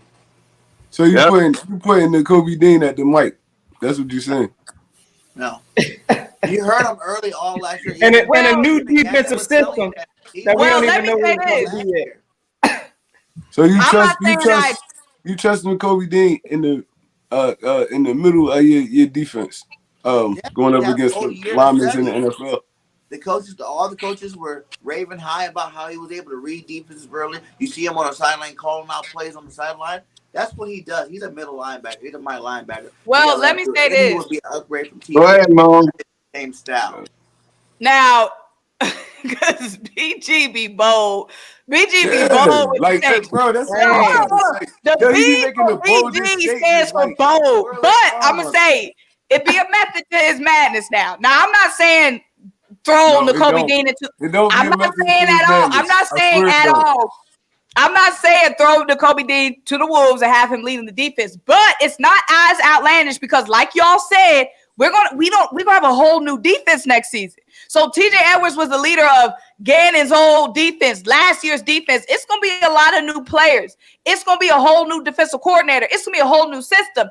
And I know it's college, but Nakobe Dean was that guy running the defense at UGA when they won that championship with him. And the biggest strength that they said on Nakobe Dean's scouting report was his IQ and his ability to read plays before it happened. I know it's college and this is the NFL, but the dude was a freaking chemical engineer major and playing football, went to the NFL, like chemical engineering. All right, but Smart only get you but so far though. Yeah, exactly. You got to. Smart only get you so far. No. I'm just saying you can't hold up against NFL offensive lineman blocks. All that smart shit don't mean nothing. Okay, I'm saying he's done it. It was on the college level, but he's done it before. He's a very smart player. They were showing when they played, when they won the championship, they were showing tape of Nakobe Dean telling players to move before the snap because he was seeing stuff in the opposing offense. That was one of the biggest things on his scouting report was his football IQ and his ability to read offenses. So I'm saying if we got this undrafted free agent in TJ Edwards, who we love, who has now been capable of being that linebacker who does that, why is it outlandish to think that Nakobe Dean could be the guy who does that? We trusted a UPPPPPPP with it. No, that's right. I mean, look, bro. Like I said, it's fine. Like, cause we got a big defensive line. I mean, he's gonna be able to roam around or whatever. But once them pads get on his little ass, he's getting moved out the way, bro. Linebackers is smarts, but you gotta be. And Nakobe Dean, he's physical for the most part, but not against no 350-pound dude that's moving like lightning. He gonna move his ass right out the way. A lot of little linebackers have been like all pros. London Fletcher, for instance. Oh, but that's from years ago when dudes was just like straight, just dropping back, just running the football, and you actually could read what was really going on. Now we dudes running read options. You seen with Jalen. It's triple options and all that. You know how fast them linemen get on you? We seen even Dean, he didn't even play that much, but even when he did play, we seen him make a couple plays behind the line of scrimmage. But anybody can make a couple plays when you got your 13 sideline tackle. I just think this was like his training with his training session. I'm not doubting him. I'm just saying next year the reason that much better. Go ahead, Notion, finish us off. Go ahead. What you got to say about Nakobe Dean? I mean, I'm just listening to it. Listen, at the end of the day, I know Dean, he just wasn't given the opportunities. I do want to see more of the kid, but I'm kind of like Trey Rock also. Listen, like those some big boys in the NFL. And I'm going to tell you right now, him taking on them blockers and all of that stuff, I got to see it. I didn't see it this year, so I don't know. We about to be going through a whole nother defensive scheme. Maybe we're going to be blitzing more. I don't know. So we're going to see how Nakobe Dean gets used. But I do believe he's got the talent. Just I'm not trusting him just in the middle of this defense coming in. Not right now. I haven't seen it. And again, I think this is a critical year for this defense. We was just in the Super Bowl. Let's not forget that. As sorry, you can call our defense sus, whatever you want to call it, but we was just at that level. And I'm gonna tell you right now, I think that's gonna be a main point we all gonna be watching coming this season is that defense. I trust him more. I trust him more as that outside linebacker right now. You hear me? Until you can get a little bit more weight on him, a little bit. I mean, learn how to get a little bit more physical with these linemen and stuff like that. I trust him more at that outside because that's more of a roaming position. That middle, that Mike, you got to stand your ground up in there. And I can't see Dean doing that for 17 games, bro. Especially once they start scouting against this dude, and you sending your best lineman at him. He right there in the middle, bro.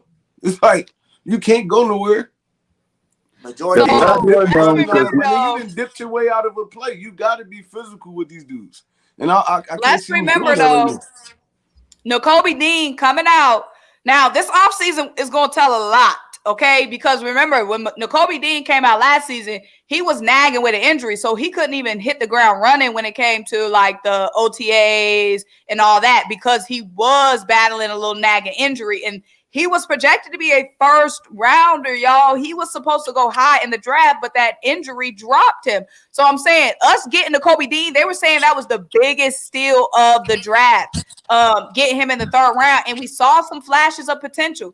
So I'm just saying, now I'm not saying throw him to the Wolves week 1, snap 1 of the next season, but I'm just saying, let's not sleep a little Dean now, little Dean. I mean, you can work him in there if you got like packages and stuff like that. But him standing tall in that middle for a whole season, I can't see it happening. You can work him in with like packages and stuff like that, and he can start probably outside linebacker. But him controlling the middle of that defense, that's gonna be a horrible. It's gonna be a hard. We're gonna have a horrible run defense. I promise you, he is. Yeah, more favor than undrafted guys.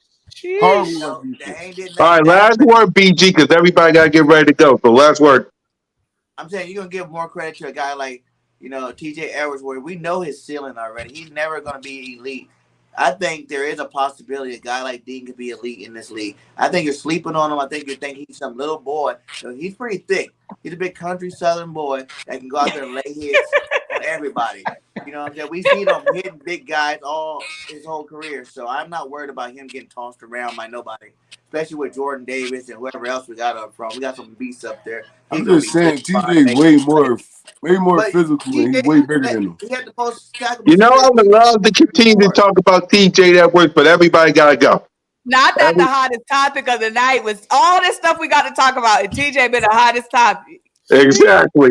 As much as we would love to talk about TJ Edwards, there are 4 people, including myself, that's kind of got something to do. So we'll talk about that in 2 weeks, because next week, unfortunately, I got to get Broad Street ready because we're bringing a bunch of street rats, little giants, and whatever the names is with the NFC East roundtable of the 2022 season. So I got to get Broad Street ready to deal with them little boys, whatchamacallits, and New Jersey Giants. So, guys, hey, this has been great. We'll talk about everything next week with the NFC East, and then we'll continue our Eagles talk with the Combine reaction. So it has been your boy, Mizzy Miss Kukak on YouTube representing Birds, Moan with the sports, Trick or Treat, BG, Notion Gang, send us home and let's get home safe, everybody. Please, I need y'all next week. I need y'all next week with them little boys. Be safe, y'all, please. Be here next week. It's going down. We cooking these Cowboys. So, hey, listen. Y'all have yourselves a safe and fantastic Eagles day. It's always fly, Eagles, fly. And until next time, y'all know what it is. Hey, go. Don't keep the notion. See y'all next week.